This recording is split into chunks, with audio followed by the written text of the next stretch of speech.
Je reçois souvent des appels de gens qui ont déjà loué leur maison puis qui aimeraient que je la vende, ou des gens qui pensent louer leur maison puis la vendre dans 1 an ou 2, puis à ce moment-là, ils me demandent de faire la valeur de leur propriété.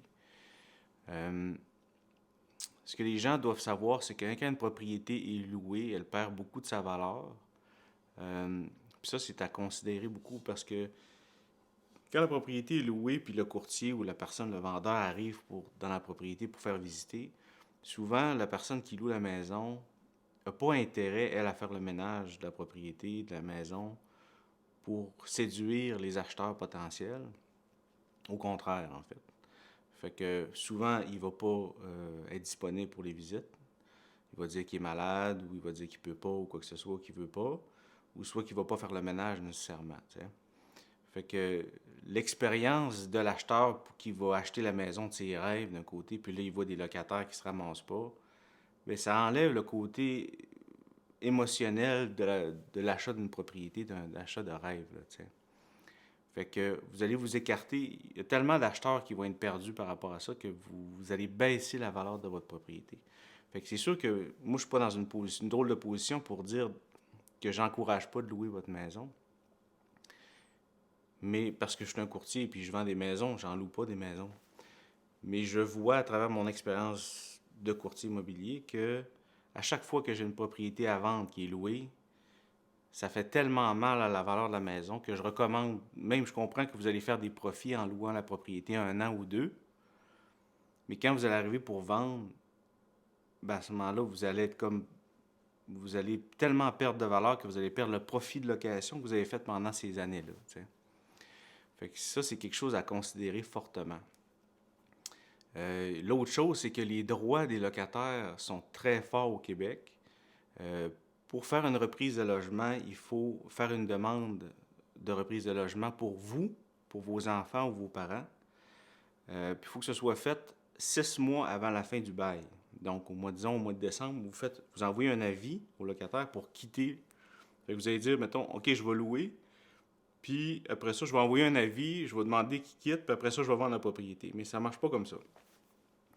Si vous envoyez un avis pour reprise de logement au mois de décembre, ou si vous l'envoyez au mois de mars, ben là, c'est tout simplement trop tard.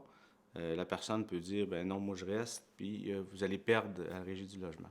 Si vous envoyez votre demande au mois de décembre pour une reprise au mois de juillet, ben à ce moment-là, ça peut fonctionner, mais il faut s'assurer que vous n'allez pas changer de propriétaire entre le mois de décembre et le mois de juillet, parce que sinon, la lettre d'éviction, disons, que vous avez envoyée au locataire est nulle et non avenue, parce qu'elle est seulement valide si c'est pour vous, vos enfants ou vos parents.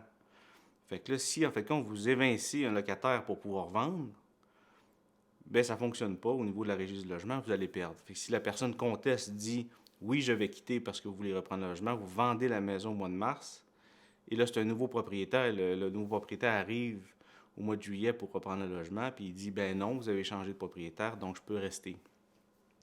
Donc ça amène beaucoup de confusion, beaucoup de stress, puis dès qu'une propriété a des points d'interrogation, des éléments un peu stresseurs, tu sais, ce que je dis souvent aux gens, c'est que on est déjà plein de stress. Les gens, ils ont déjà beaucoup de travail, ils ont des occupations, ils ont des enfants, des choses comme ça. Donc, c'est sûr que si vous rajoutez un élément stresseur pour une propriété, euh, ben à ce moment-là, la personne est déjà pleine, est déjà à bout, disons. Fait que là, à ce moment-là, ben, ça va juste faire exponentiellement baisser la valeur de la maison. Puis ça fait comme plus de sens rendu là. Ça fait pas. Vous allez dire, OK, oui, il va perdre 6 mois de logement, mais la valeur est vraiment beaucoup diminuée. Et ça, c'est à considérer. Fait que c'est sûr que moi, je ne recommande pas de louer votre propre maison. Si vous avez un bloc appartement de 15 logements, ben oui, louez votre bloc appartement. Mais si vous avez une maison, puis vous pensez la louer pour pouvoir, en attendant de vendre, ben non, Guillaume Tremblay ne recommande fortement pas de faire ça. Fait que voilà pour aujourd'hui.